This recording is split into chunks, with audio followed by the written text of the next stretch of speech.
Feliz Año Nuevo a todos. Okay, I've got a question for you up front here, and I want to hear what you think. I can do a very brief speech if you prefer. Okay? The people have spoken. Let me thank everyone for being here.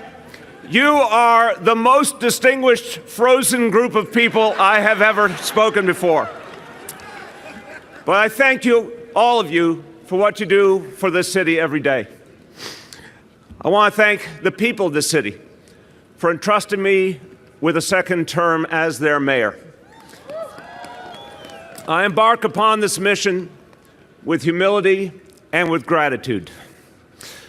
I want to express my deepest love to my family, to Shirlane, who is the love of my life, who is the partner in all I do, and is the creator of Thrive NYC. To Chiara and Dante, who are the lights of my life, and who oftentimes are my consciences. To my beloved extended family, especially my brothers Steve and Don, who have guided me throughout my life. And we never forget our ancestors. And I offer a warm salute to the hometowns of my grandparents, Sant'Agata dei Goti and Grassano in southern Italy. We thank the ancestors always. Tanti auguri. To Bernie and Jane Sanders. These two proud Brooklynites have changed America in a profound way. Bernie and Jane, you have proven that the voices of the people are what matter most. And the political process in this country will never be the same. It will be better. It will be more democratic because of what these two have done. Let's thank them.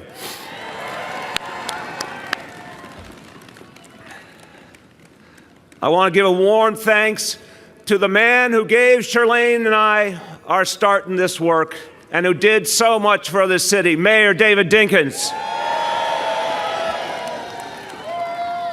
I want to thank all the elected officials who are here. I want to thank the members of my administration who have worked so hard for this city. And a very special congratulations to Council Member Corey Johnson. I look forward to 4 great years of partnership together. And my congratulations to my partners in government, Scott Stringer and Tish James. And I guarantee you in the next 4 years, we're going to agree on everything. And my special thanks to the people who serve this city every single day. Our police officers, our firefighters, our correction officers, our sanitation workers, our teachers, all the public employees of this city who do so much for us. Give them a big applause. Now, I have only a few minutes to tell you the essence of what the next 4 years will be like. So here's what I want everyone to know. Something big is happening in New York City. Something new, something different, something that has begun a new progressive era in this city's history. Every one of you are part of it. Something is being done here that matters to all of us, but is also being felt far beyond our borders. Here's what we can say more proudly than ever as we start the year 2018. We are the safest big city in America. My friends, we are safer than at any time since the 1950s. The most powerful commandment in human history is thou shalt not kill. As of midnight, New York City recorded the lowest number of homicides for any year since 1951. We have brought police and community together like never before. We have dedicated ourselves to a vision of true neighborhood policing, and it works. And this is the vision that will be the future of policing in this city, and that will one day be the future of policing in this nation. Our country has seen too many tragedies, too many times when the relationship between police and community was broken. Our city has felt that pain as well. But we now leave an unjust past behind. Every time a new officer is trained to de-escalate a conflict, we step into the future.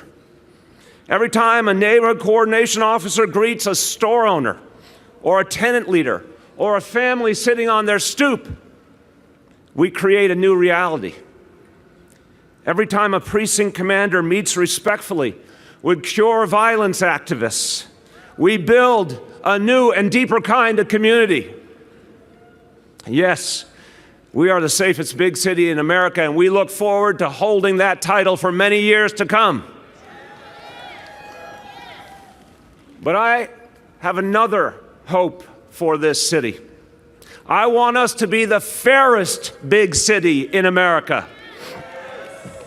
And I know we can do it because we are called in a time of vast, overt disparities to do something different, to be something better.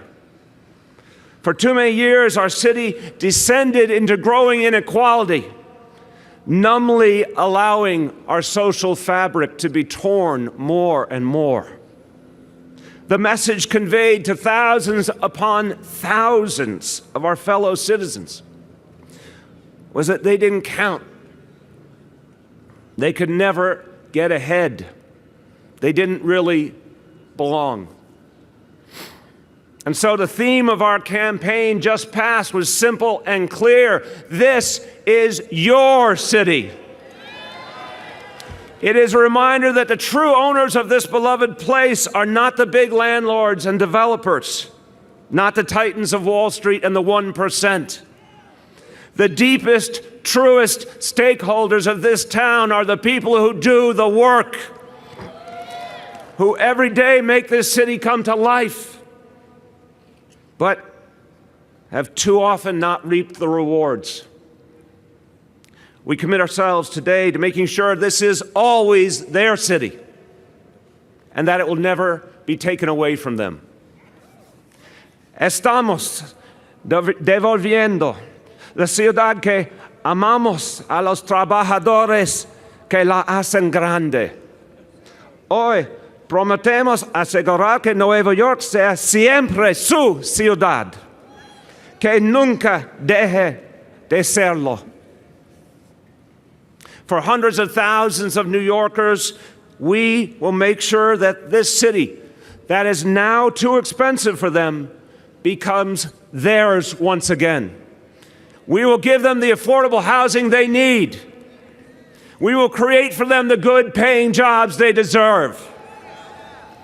We do all this for the people who do the work, the people who have always made New York great, but have never gotten the credit. We do this because anything less threatens our very future as a city. Abraham Lincoln once warned, "A house divided against itself cannot stand." It is now clear that a society where only the 1% can get ahead is truly a house divided against itself. And it is a reality that cannot be sustained. We, in this city, in our time, will prove that there is a better way. And we should also note that Lincoln's words could well have been written for this raw moment in our nation's history. In this heyday of hatred, this new dawn of divisiveness, we in our city refuse to be dragged down to a place we know is beneath us. We know that the gaudy celebration of discrimination, based on faith or color or nationality is simply un-American. It is a violation of who we are. We know the overt and gleeful prejudice that is suddenly in vogue spits in the face of all that has made our city great. And we will not be passive in the face of regression. We will not ignore or deny the threat. We will confront it head on. To do anything less would be an affront to our very identity as New Yorkers. I conclude today, before my fingers stop functioning, with a simple call to arms. We have a responsibility, every one of us, to ensure that New York remains a beacon to our nation and to the world. Cada uno de nosotros tiene el deber de asegurar que Nueva York siga siendo un ejemplo para nuestra nación y el mundo. In a time when religious faith is somehow, painfully, paradoxically, being used by some to sow conflict, we show every day that being a New Yorker means not being held down or pulled back by the sad bonds of history. We prove that there can be healing. We provide evidence that a place can be greater than the sum of its parts. And we demonstrate this without even thinking about it. It comes naturally to us. In our schools and in our workplaces, at the deli and in the subway, we live and let live. We have one common identity that makes us particularly proud, that gives us a special confidence, a certain swagger. And even if it isn't stated out loud, somewhere inside, we know we live at the forward edge of history. We here today inhabit a reality that is someday to come for so much of the rest of the world. We live in an unspoken state of hope because every morning we get to wake up and say, I'm a New Yorker. And I can't think of a better way to start a new day and a new year. Thank you. God bless you all. Stay warm, everyone. Thank you.